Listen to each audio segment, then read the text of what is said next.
परम पूज्य गुरुदेव काम करने के साथ साथ मनोरंजन भी करते रहते थे। कितना भी काम का दबाव हो, वे वातावरण को कभी बोझिल नहीं होने देते थे।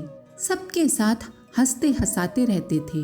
उनके हास्य में कोई न कोई रहस्य या शिक्षण अवश्य छिपा रहता था।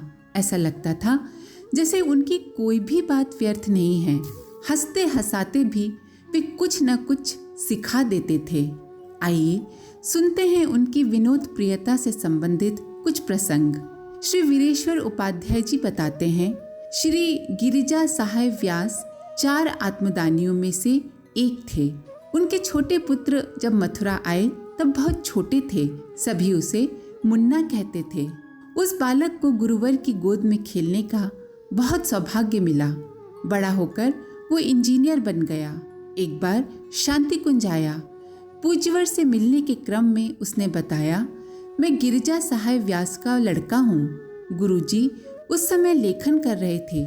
जब उन्होंने सुना कि गिरिजा सहाय का पुत्र है तो कलम रोककर ऊपर से नीचे तक देखा, फिर पूछा, तुम्हारा क्या नाम है? उसने कहा, मुन्ना। गुरुजी को झट से मजाक सूझा। वे जोर से बोले, वीरेश्वर इधर आना। और वे पैर के ऊपर पैर रख बच्चों के से मनोरंजन के मूड में आ गए। बोलने लगे, जल्दी आ, देख तुझे मूंछों वाला मुन्ना दिखाता हूँ। पहली आवाज में ही मैं लेखन छोड़कर गुरुवर के सामने पहुँच चुका था। उसी वाक्य को दोहराते हुए उन्होंने फिर कहा, देख तुझे मूंछों वाला मुन्ना दिखाता हूँ। देख ये वही है ना जो हमारे साथ जब छोटा सा था खेला करता था। माजरा समझकर मैं भी हंसने लगा। गुरुजी ने उससे हालचाल पूछा, बहुत स्नेह दुलार दिया और फिर विदा किया। एक दिन गुरुजी के पास एक सज्जन आए और बोले, गुरुजी मुझे मुक्ति चाहिए। गुरुजी उससे 2 बार बोले, मुक्ति चाहिए? तुझे मुक्ति चाहिए? अच्छा ठीक है बेटा, जा विश्वामित्र 2 में चला जा, तुझे मुक्ति मिल जाएगी। हम लोगों को सुनकर हंसी आ गई, क्योंकि मुक्ति जीजी उन दिनों विश्वामित्र 2 में ही रहती थी। वो सज्जन नीचे उतरे और विश्वामित्र 2 में पहुंच गए। मुक्ति जीजी सामने ही बैठी थी। उन्होंने पूछा, बताइए भाई साहब, किससे मिलना है? वे सज्जन बोले, गुरुजी ने मुझे यहाँ भेजा है। मुक्ति जीजी ने पूछा, क्या काम है? वे बोले, मुझे मुक्ति चाहिए। मुक्ति जीजी बोली, मेरा ही नाम मुक्ति है, कहिए। सुनकर वे सज्जन झेप गए और बोले, अरे मेरा मतलब उस मुक्ति से था। सुनकर मुक्ति जीजी को भी हंसी आ गई और गुरुजी ने आपसे मजाक किया है कहकर उन्होंने उन सज्जन को विदा किया। जब मुक्ति जीजी गुरुजी के पास गईं तो गुरुजी उनसे बोले, आज एक व्यक्ति मुझसे मुक्ति मांगने आया था, मैंने उसे तेरे पास भेज दिया। उसे मुक्ति मिली कि नहीं? फिर हम सब खूब हंसे। सन 1977 दिसंबर की बात है। गुरुजी डाक स्वयं ही देखते थे। उन दिनों पोस्ट मास्टर का काम श्री अभिनेश जी देखते थे। गुरुजी को डाक के विषय में कुछ जानकारी चाहिए थी। उन्होंने पास बैठे कार्यकर्ता से कहा, जा अभिनेश को बुला ला। कार्यकर्ता पोस्ट ऑफिस गए तो पता चला कि श्री अभिनेश जी हरिद्वार के पोस्ट ऑफिस में गए हैं। कार्यकर्ता ने गुरुजी के पास आकर कहा, गुरुजी अभिनेश तो डाक खाने गया है। गुरुजी अपने काम में तल्लीन थे, सो पूरे शब्द ठीक से नहीं सुने और पूछा, क्या कहा? कार्यकर्ता ने पुनः अपनी बात दोहराई। बोलने लगे, गुरुजी अभिनेश तो डाक खाने गया है। उसका बोलने का ढंग कुछ अलग सा था, सो गुरुजी को मजाक सूझी। बोले, अच्छा डाक खाने गया है? फिर कुछ देर बाद पुनः बोले, अच्छा डाक खाने गया है तो अच्छा है, आज उसे डाक खाने दो, हमारा खाना बचेगा। और पूरा वातावरण ठहाकों से गूंज पड़ा। ऐसे विनोदी थे पूज्यवर। ये गायत्री तपोभूमि मथुरा का प्रसंग है। पूज्य गुरुदेव के पास मिलने वालों का तांता लगा ही रहता था। उस समय 24 कुंडीय यज्ञ चल रहा था।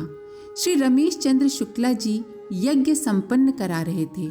पूज्यवर उठने ही वाले थे कि एक आगंतुक आया व गुरुजी से ही पूछने लगा, पंडित श्रीराम शर्मा कहाँ हैं? मैं उनसे मिलना चाहता हूँ। गुरुदेव को मजाक सूझा। उन्होंने कहा, अरे देख नहीं रहे हो, वो यज्ञ करा रहे हैं और उन्होंने उस आगंतुक को श्री रमेश चंद्र शुक्ला जी की ओर भेज दिया।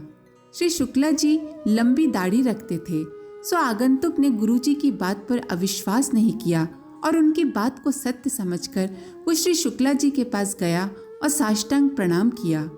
उसके प्रणाम करते ही श्री शुक्ला जी हड़बड़ा गए और बोले, अरे भाई ये क्या कर रहे हो? आप प्रणाम गुरुदेव का करिए, वे वहाँ बैठे हैं। तब उन सज्जन ने कहा, मैं तो उन्हीं से पूछ के आया हूँ, उन्होंने ही आपके पास भेजा है। अब तो श्री शुक्ला जी को कुछ कहते नहीं बना। वे समझ गए कि गुरुदेव ने मजाक किया है, अतः उनसे पुनः बोले, भाई मेरी बात का विश्वास करें, वे ही पंडित श्री राम शर्मा आचार्य हैं, उन्होंने आपसे विनोद किया है, आप जाइए उनके ही चरण पकड़िए। जब वो आगंतुक लौट कर आए तो पूज्य गुरुदेव ने मंद मंद मुस्कुराते हुए पूछा, पंडित श्री राम शर्मा आचार्य नहीं मिले क्या? क्यों हमारा मजाक बनाते हैं प्रभु? कहते हुए वो सज्जन गुरुदेव के चरणों में गिर पड़े। ऐसे ही एक दिन श्री रमेश चंद्र शुक्ला जी और अन्य 2-4 कार्यकर्ता पूज्य गुरुदेव के साथ कुर्सियों पर बैठे थे। इतने में एक सज्जन वहां आए। वो गुरुजी को पहचानते नहीं थे। श्री रमेश चंद्र शुक्ला जी की लंबी दाढ़ी और मूछ देखकर उन्होंने सोचा यही गुरुजी होंगे और उनके चरण पकड़कर दंडवत प्रणाम की मुद्रा में लेट गए। श्री रमेश चंद्र शुक्ला जी हक बकाकर खड़े हो गए और बोले, अरे अरे क्या करते हो भाई, मैं गुरुजी नहीं हूँ। इधर गुरुजी उन सज्जन से बोले, पकड़े रहो, चरण मत छोड़ना जब तक गुरुजी आशीर्वाद न दे दें। उनकी बात सुनकर उन सज्जन ने और भी कसकर शुक्ला जी के चरण पकड़ लिए। श्री रमेश चंद्र शुक्ला जी बोले, अरे भाई सच माने मैं गुरुजी नहीं हूँ। और फिर गुरुजी की ओर इशारा करते हुए बोले, गुरुजी ये हैं। पर गुरुजी ने फिर से कह दिया, अरे भाई इनके चरण मत छोड़ना, ये इतनी सहजता से आशीर्वाद नहीं देते, और हंसने लगे। वो सज्जन कुछ देर शुक्ला जी के पैर पकड़कर लेटे रहे। इधर सभी लोगों को हंसी आ गई। सबको हंसता देख उन सज्जन को लगा कहीं कुछ गड़बड़ तो जरूर है, और वो उठकर खड़े हो गए। फिर न जाने क्या सोचा और उन्होंने गुरुजी के चरण पकड़ लिए। उन दिनों पूज्यवर सारे देश में गायत्री एवं यज्ञ के प्रचार प्रसार हेतु जाते थे। वे सदैव ही तीसरे दर्जे में सफर करते। एक बार श्री रमेश चंद्र शुक्ला जी व पूज्य गुरुदेव ट्रेन में चढ़े। उस दिन भारी भीड़ थी, सो बैठने की जगह नहीं मिली। दोनों सामान को एक किनारे जमा कर थोड़ी देर खड़े रहे।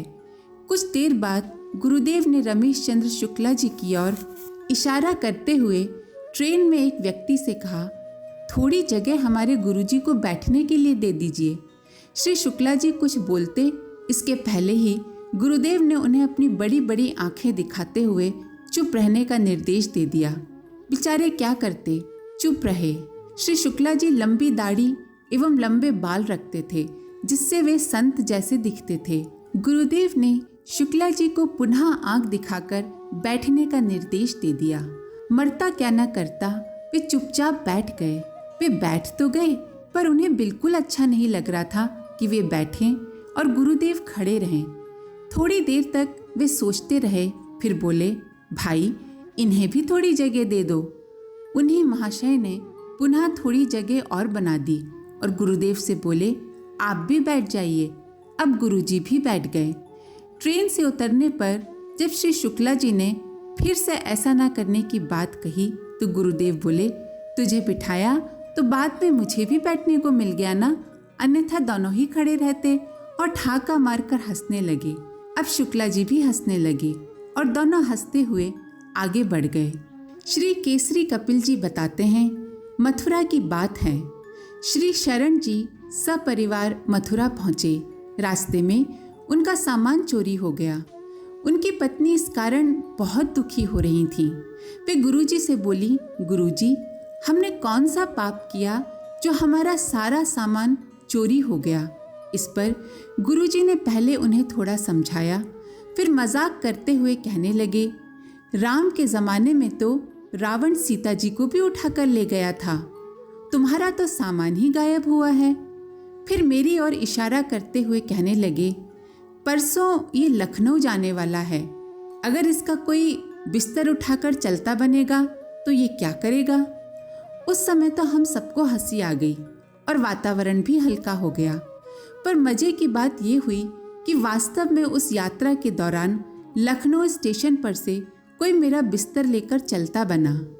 श्री मिठाई लाल जी चौधरी बताते हैं, एक बार 1981 में जब मैं शांति कुंज आया और पूज्यवर को प्रणाम करने गया तो मुझे देखते ही गुरुजी मजाक करते हुए बोले, आहा, मिठाई लाल जी भी आ गए। अब तो इनके आगे पीछे सब बच्चे घूमते रहेंगे, इनकी मिठाई की दुकान तो खूब चलेगी।